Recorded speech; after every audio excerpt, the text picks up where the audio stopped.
우리는 살아가면서 많은 것을 바라보며 살아갑니다. 세상을 바라보기도 하고 또 사람을 바라보기도 하고 내 형편과 현실을 바라볼 때도 있습니다. 그런데 우리가 무엇을 바라보느냐에 따라 우리의 마음과 삶은 크게 달라집니다.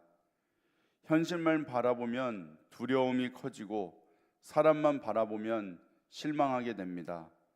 반대로 하나님을 바라보면 흔들리던 마음에 평안이 찾아오고 내가 누구인지 무엇을 위해 살아야 하는지가 다시 분명해집니다. 오늘 본문은 이사야가 하나님을 만나는 장면입니다. 이사야서는 1장부터 5장까지 유다의 죄를 계속해서 말씀했습니다. 백성들은 하나님을 떠났고 죄를 죄로 여기지 않았으며 하나님의 말씀보다 자신의 생각을 더 믿고 살아갔습니다. 그 결과 하나님께서는 화 있을진저라는 말씀으로 그들의 죄를 책망하셨습니다. 그런데 오늘 6장에 들어오면 분위기가 완전히 달라집니다. 이제 하나님은 죄를 말씀하시기 전에 먼저 하나님 자신을 이사야에게 보여주십니다. 왜 그렇습니까? 사람은 하나님을 만나야 비로소 자신의 모습을 볼 수 있기 때문입니다. 오늘 말씀을 통해서 하나님께서 우리에게 주시는 세 가지 교훈을 함께 나누고자 합니다. 첫 번째, 하나님을 바라볼 때 비로소 하나님이 얼마나 거룩한 분이신지 알게 됩니다. 오늘 1절의 말씀입니다. 우시야 왕이 죽던 해에 내가 본즉 주께서 높이 들린 보좌에 앉으셨는데. 우시야 왕은 유다를 오랫동안 다스렸던 왕입니다. 그의 시대에는 나라가 강해졌고 경제도 발전했습니다. 그러나 말년에 그는 교만해져서 제사장이 해야 할 일을 자신이 하려고 하다가 하나님의 심판으로 나병에 걸렸습니다. 그리고 결국 죽었습니다. 백성들에게는 큰 충격이었습니다. 나라를 의지하던 왕이 죽었습니다. 사람들이 바라보던 것이 무너진 것입니다. 바로 그때 이사야는 하나님을 보게 됩니다. 우시야 왕의 보좌는 비었지만 하나님의 보좌는 여전히 흔들리지 않았습니다. 세상의 왕은 죽지만 하나님은 영원히 왕으로 다스리십니다. 우리는 종종 현실이 흔들리면 하나님도 함께 멀어진 것처럼 생각할 때가 있습니다. 경제가 어려워지고 건강이 나빠지고 가정에 문제가 생기면 하나님이 일하지 않으시는 것처럼 느껴질 때도 있습니다. 그러나 오늘 말씀은 분명히 말합니다. 세상은 흔들려도 하나님의 보좌는 흔들리지 않습니다. 이어지는 2절과 3절에서는 스랍들이 하나님을 찬양합니다. 거룩하다, 거룩하다, 거룩하다 만군의 여호와여. 이 거룩하다는 말을 3번 반복합니다.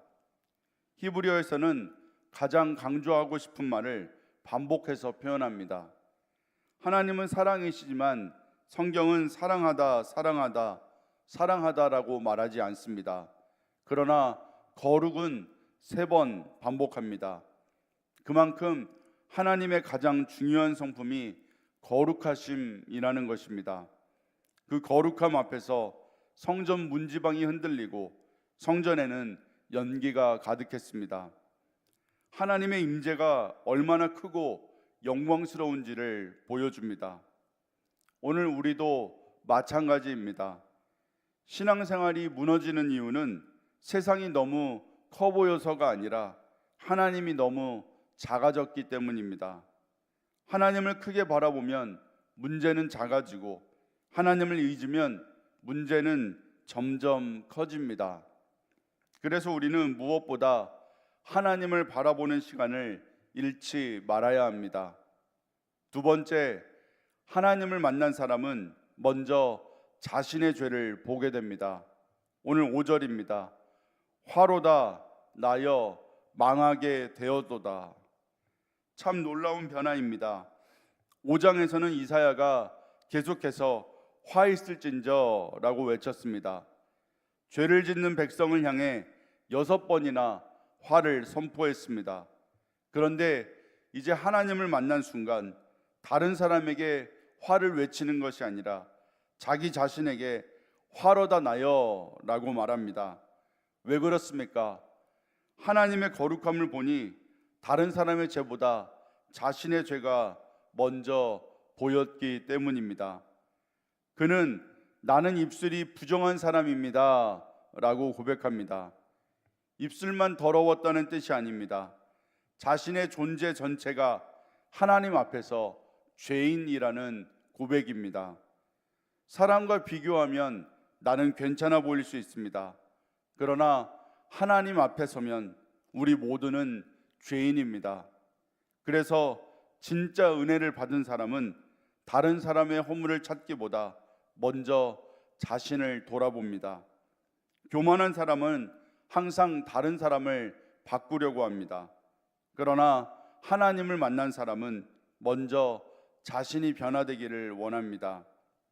오늘 우리도 말씀을 들을 때에 누가 들었으면 좋겠다가 아니라 하나님 제게 하시는 말씀입니다 라는 마음이 있어야 합니다.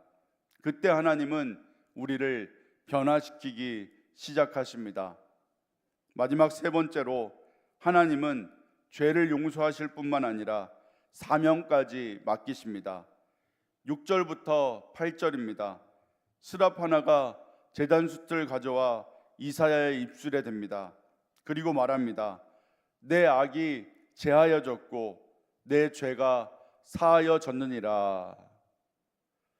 하나님은 죄를 고백하는 사람을 정죄하지 않으십니다. 회개하는 사람을 깨끗하게 하십니다. 그리고 곧이어 내가 누구를 보내며 누가 우리를 위하여 갈꼬 라고 말씀하십니다. 그러자 이사야는 내가 여기 있나이다 나를 보내소서 라고 대답합니다. 참 놀랐습니다. 조금 전까지는 망하게 되었습니다 라고 말하던 사람이 이제는 나를 보내십시오 라고 말합니다. 왜 이렇게 달라졌습니까? 죄를 용서받았기 때문입니다. 은혜를 경험한 사람은 하나님을 위해 살고 싶어집니다. 억지로 헌신하는 것이 아닙니다. 감격 때문에 순종하게 됩니다. 그러나 하나님께서 맡기신 사명은 쉬운 길이 아니었습니다. 9절부터 13절까지 보면 백성들은 듣지 않을 것이고 돌이키지 않을 것이라고 말씀하십니다. 사람들이 쉽게 변화되지 않는 힘든 사명이었습니다. 그럼에도 하나님은 이사야를 보내십니다. 왜 그렇습니까? 사명의 성공보다 순종이 더 중요하기 때문입니다. 결과는 하나님께 맡기고 부르심에는 순종하는 것이 하나님의 사람의 모습입니다. 오늘 우리에게도 하나님은 각자의 자리에서 사명을 맡기셨습니다. 가정에서, 직장에서, 교회에서 복음을 전하고 믿음을 지키며 주님의 사람으로 살아가도록 부르셨습니다. 때로는 열매가 바로 보이지 않을 수도 있습니다. 그러나 하나님은 결과보다 순종을 더 기뻐하십니다. 사랑하는 성도 여러분, 오늘 이사야는 하나님을 만났습니다. 그리고 하나님을 만난 후 세 가지가 달라졌습니다. 먼저 하나님의 거룩하심을 보았습니다. 그 다음 자신의 죄를 보았습니다. 그리고 마지막으로 하나님의 사명을 보았습니다. 이것이 하나님을 만난 사람에게 나타나는 변화입니다. 오늘 우리도 하나님을 예배하면서 정말 하나님을 만나기를 원합니다. 하나님을 만나면 세상이 아니라 하나님이 크게 보입니다. 하나님을 만나면 다른 사람의 허물이 아니라 내 죄가 보입니다. 하나님을 만나면 불평보다 순종이, 두려움보다 사명이 우리의 삶을 이끌어갑니다. 혹시 지금 우리의 시선이 문제만 바라보고 있지는 않습니까? 혹시 다른 사람의 잘못만 바라보고 정작 내 모습은 보지 못하고 있지는 않습니까? 혹시 하나님의 부르심 앞에서 여전히 망설이고 있지는 않습니까? 오늘도 하나님은 거룩하신 모습으로 우리를 부르시고 우리의 죄를 용서하시며 우리를 하나님의 일꾼으로 사용하시기를 원하십니다.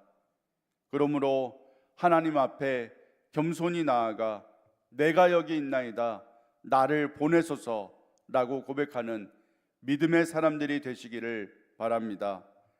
오늘도 거룩하신 하나님을 바라보며 죄를 회개하고 맡겨주신 사명을 기쁨으로 감당하는 저와 여러분이 되시기를 주님의 이름으로 축원합니다. 우리 주신 말씀 생각하며 함께 기도하겠습니다.